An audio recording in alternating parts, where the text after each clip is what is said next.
بسم اللہ الرحمن الرحیم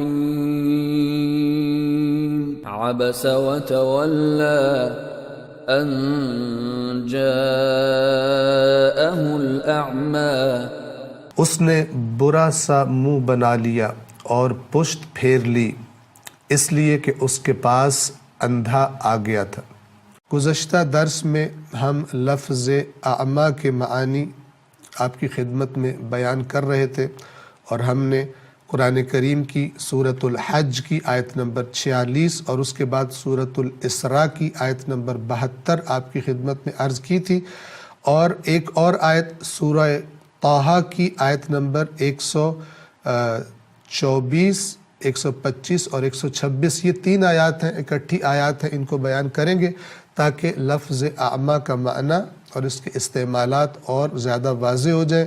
توجہ فرمائیں، یہ جو سورہ طٰہٰ کی آیات ہیں ان کو پڑھنے کے بعد اور سمجھنے کے بعد سورہ اسراء کی آیت نمبر 72 جو ہم نے گزشتہ درس میں بیان کی تھی اور اس کا جو مفہوم بیان کیا تھا وہ بالکل واضح ہو جائے گا۔ آیت نمبر 72 سورۃ الاسراء کی کیا تھی؟ فرمایا تھا کہ جو اس دنیا میں اندھا تھا وہ آخرت میں بھی اندھا ہوگا اور بدترین گمراہی میں ہوگا۔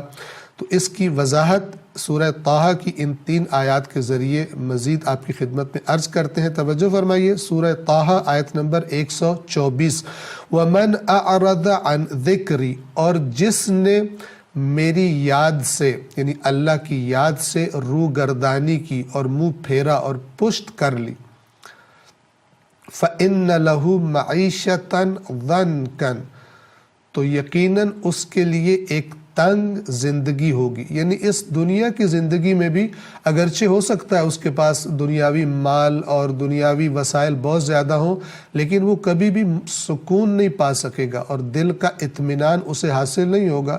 جیسا کہ ہم دیکھتے ہیں کہ بڑے بڑے مالدار بھی اور بڑے بڑے صاحبان اقتدار بھی، انہیں ہر وقت اپنے مال کو زیادہ کرنے کی ٹینشن اور نقصان کے خوف کی ٹینشن، اور صاحبان اقتدار کو یہ ٹینشن رہتی ہے کہ ہمارا اقتدار ہمارے ہاتھ سے چلا نہ جائے۔ تو یہ پریشانیاں انہیں رہتی ہیں، اس لیے کہ جو اصل سکون اور اطمینان ہے جو دلوں کو حاصل ہوتا ہے، اس کا طریقہ اللہ تبارک و تعالی نے اللہ کی یاد بتایا ہے۔ الا بذکر اللہ تطمئن القلوب، کہ خبردار ہو جاؤ اور آگاہ ہو جاؤ کہ اللہ کی یاد ہی ایسی چیز ہے کہ جس سے دلوں کو اطمینان ملتا ہے۔ تو یہاں پر سورہ طٰہٰ کی آیت نمبر 124 میں اسی طرف اشارہ ہے کہ جس نے میری یاد سے روگردانی کی تو اس کے لیے یقیناً ایک تنگی کی زندگی، پریشانیوں والی زندگی ہوگی۔ وَنَحْشُرُهُ يَوْمَ الْقِيَامَةِ أَعْمَى، اور ہم اسے قیامت کے دن اندھا محشور کریں گے، قیامت کے دن وہ اندھا نکلے گا۔ اب یہاں پر آپ توجہ فرمائیں کہ جو سورہ اسراء کی آیت نمبر 72 میں ہم نے عرض کیا تھا کہ وَمَنْ كَانَ فِي هَذِهِ أَعْمَى، اور جو اس دنیا میں اندھا تھا، اب یہ اس اندھے کی مراد کیا ہے؟ سورہ طٰہٰ کی آیت نمبر 124 ہے۔ یہ اندھا کون ہے؟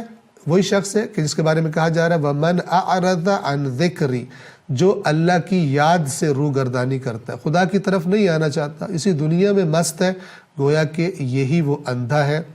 تو اس کے بارے میں قرآن فرما رہا ہے کہ دنیا میں بھی ایک تنگی کی اور ٹینشنوں اور پریشانیوں اور اضطراب والی زندگی گزارے گا، اگرچہ ہو سکتا ہے ظاہری طور پر بہت مال و وسائل رکھتا ہو، لیکن قیامت کے دن ہم اسے اندھا محشور کریں گے، نابینا محشور کریں گے۔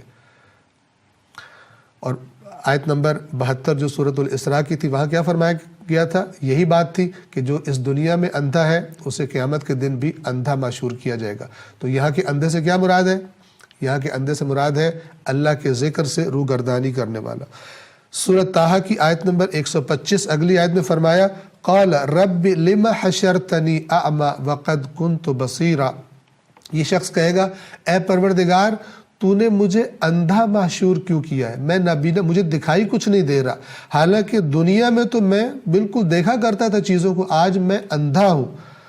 تو اگلی آیت نمبر 126 سورہ طٰہٰ کی آیت نمبر 126 میں فرمایا قال كذلك، اللہ تبارک و تعالیٰ کی طرف سے کہا جائے گا کہ اسی طرح، یعنی تو اسی طرح اندھا رہے گا، اور سبب یہ ہے کہ